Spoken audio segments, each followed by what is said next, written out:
దీనినే మనము శ్రీ పోతులూరి వీర బ్రహ్మేంద్ర స్వాముల వారి గుహ అని కూడా పిలుస్తాము.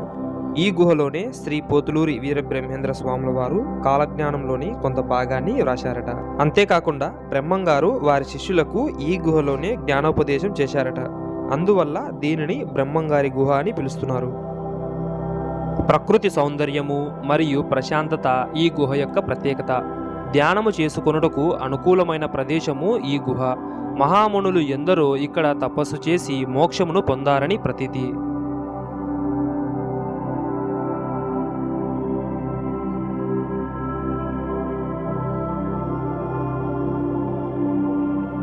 ఈ గుహలోకి కొద్దిగా బెండయి మనం లోపలికైతే వెళ్ళవలసి ఉంటుంది. ఈ గుహలో నుండి రవ్వలకొండ గుహలకు దారి ఉన్నట్లు చెప్తారు. ప్రస్తుతం ఆ దారి మూసివేయబడింది.